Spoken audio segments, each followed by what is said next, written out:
Plusieurs témoignages depuis maintenant plus de 150 ans font état des apparitions, dans des lieux variés, d'un individu mystérieux.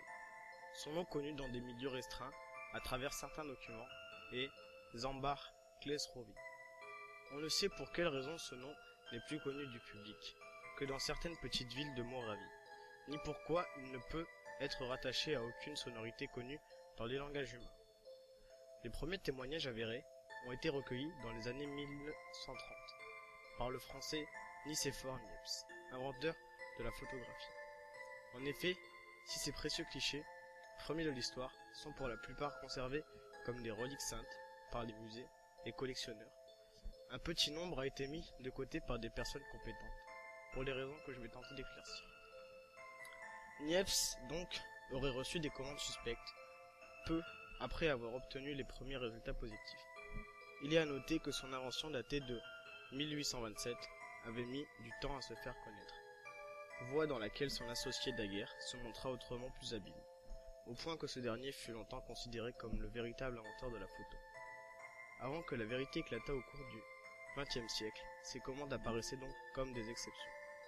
L'inventeur, durant ces périodes, disparaissait fréquemment chez des associés afin de surprendre et immortaliser une chose dont un simple récit ne garantirait pas l'authenticité. Il en résulta une petite dizaine de plaques photographiques mystérieuses. Certaines d'entre elles étaient, à noter, Zambar Klesrovi. C'est à notre connaissance la première mention de ce nom dans l'histoire.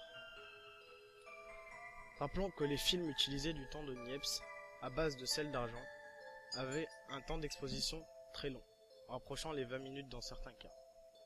Ces photos, que je n'ai pas eu l'occasion d'observer, la politique de leur propriétaire étant pour le moins opaque, laisse donc supposer que l'individu avait quelque sorte pris la pose, ou bien Niepce était d'une manière ou d'une autre parvenu à l'immobiliser.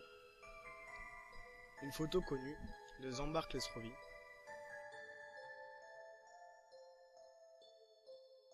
Voyons maintenant un exemple d'attaque. En juin 1967, non loin de Kladno, en Tchécoslovaquie, une famille en repos dans une datcha se plaint qu'un individu non identifié rôde autour de la maison.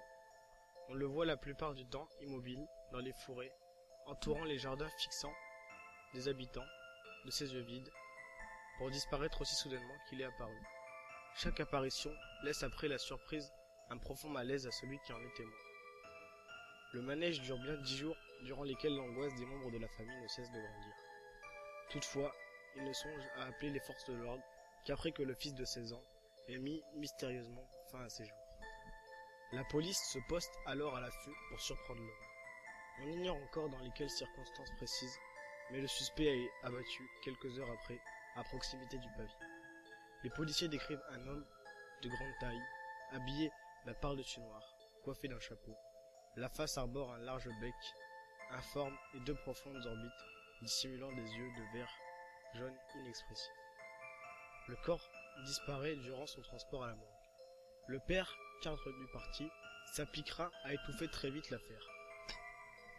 Les années ont passé, mais Zambar Klesrovi continue d'apparaître de façon inopinée sur certaines photos. Quoi qu'il en soit, bien qu'ignorant totalement le danger qu'il représente pour nous, il est vivement recommandé d'observer la plus grande prudence s'il apparaît à vous ou à l'un de vos proches.